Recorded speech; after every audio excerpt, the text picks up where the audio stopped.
So, we had a new Masters of the Universe trailer drop at Super Bowl Sunday.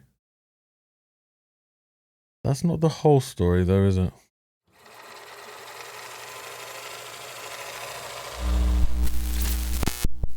We had the first Masters of the Universe trailer. Teaser. Teaser to the teaser, to the teaser, to the new teaser, to the new spot, to the... Guys, stop with the teaser shit. It's retarded.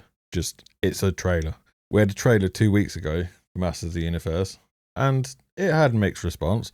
I personally thought it looked good. It had the right amount of cheese, nostalgia, and it just looked like a fun movie. We've got this new trailer that is dropped at Super Bowl. So, before we get into it's not the whole story anyway. So we give this a watch? Whoa. Before you go anywhere, yeah, you. I'm looking at you. You still here? You haven't buggered off after the first 30 seconds?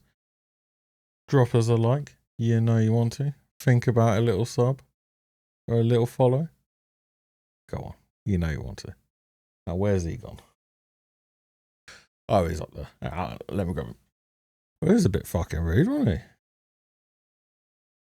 Don't listen to him. Anyway, let's press play on this. Hopefully, we won't get distracted again.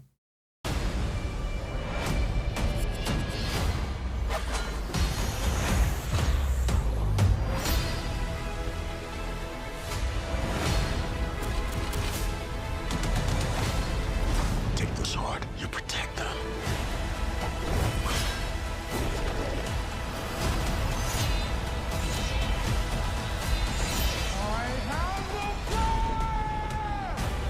Masters of the Universe. Only in theaters June 5th. So, again, like the first trailer and the first teaser trailer, they look good. They look cheesy. It looks fun. I don't really have many complaints. It just looks like a fun movie.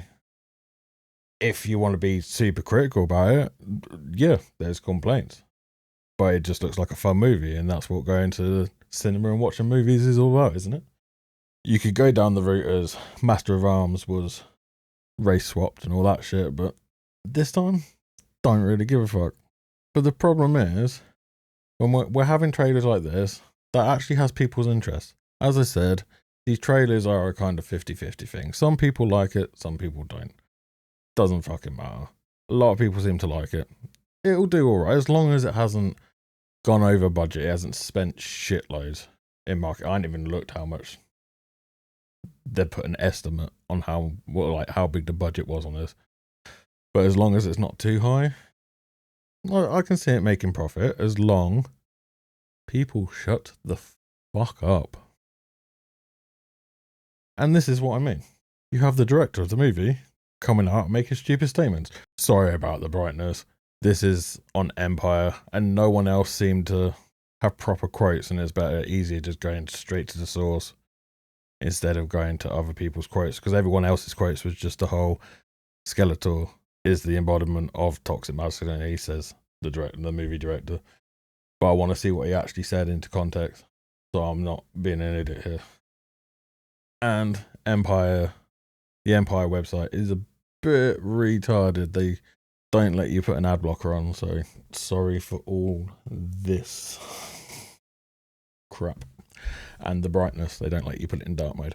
So reading through, most of what he says is fine, but it's one sentence that is just like, shut the fuck up. So he says that his Skeletor is a faithful creation of the original character, right down to the eye sockets. Which I agree, he looks really good. Skeletor was a fun, interesting villain. Knight says to Empire. He looked really cool. He was scary. He was funny, I suppose, in the cartoon. He was insecure. Well, yeah, he's a villain. He will be insecure. And then, of course, he had his distinctive voice. Yes, which is fine. I wanted someone to craft their own vision of that, the director explains. Jared approaches because he loves Skeletor and has his own history with the character. He wanted to swing for the fences, and ultimately we landed on something that we were very happy with. Skeletor's kind of the embodiment of toxic masculinity.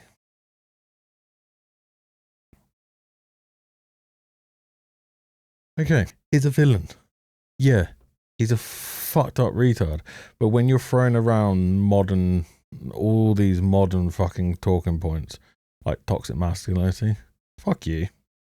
It's kind of like a little bit of a red flag.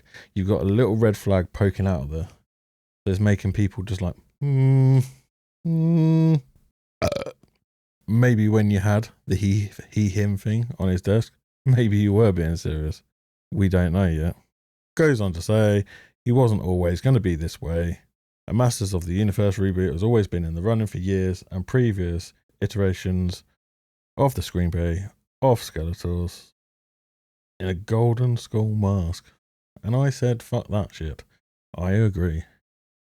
Skeletor has a skull mask. That is just the way it is. It's a living, talking, emoting skull, and that's that. Don't mess with perfection, which is fine. It is literally this sentence. This one sentence. I kind of understand why you say it, but you've got to understand why a lot of people are now a little bit more dubious about where you're coming from with this. You've had the pronoun thing, and now you've had this. Are you just hiding it, underlining it into things?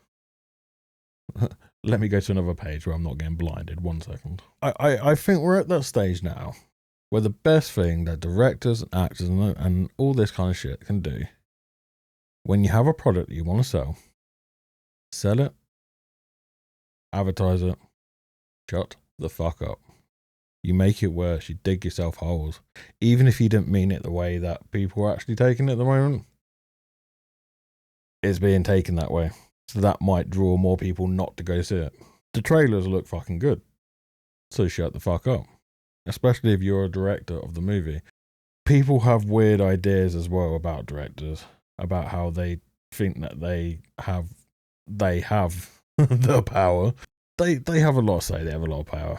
But it comes more down to the producers and the people fronting the bill. Like, it depends how much they have put on the directors. We all know this is coming from MGM, which is now a sister company of Amazon. And we know what Amazon's like. So, when you're coming out and doing interviews, people are taking every word you're saying because we've seen the shit we're getting from like Amazon. Look what they did with Rings of Power. When you're aligned with these companies, just shut the fuck up. Let your product do the talking. We had the Grammys last week where celebrities couldn't help themselves but talk about politics stuff. When you do an interview, just keep it about the movies. If you want to talk about the character, don't use words like toxic masculinity. Because that word is being thrown around so fucking much at just normal fucking men about if you're being a man, you're using toxic masculinity. It's like, no, I'm just a guy. I'm not a fucking woman. So people will take that in a way that you're saying that, oh, because he's a villain and everyone out and all these guys out here getting called are being told they've got toxic masculinity, and young boys nowadays that are told when they're just being boys that it's toxic masculinity, that they're the problem, then they go watch movies like this. But I suppose they're not reading interviews from directors, but you know, it will get used like that. So, word of advice, Mr. Director, shut the fuck up. Just talk about the character. Don't need to use words like that. He's a villain. Everything else you said was fine. These trailers, except from the him shit, was fine. Let that do the talking. And shut the fuck up. If I'm talking out my ass, let me know in the comments below. And, like the other guy said before, hit that like button. Hit that sub button if you're on YouTube. Or follow button if you're on Rumble. And, until next time, I will see you later.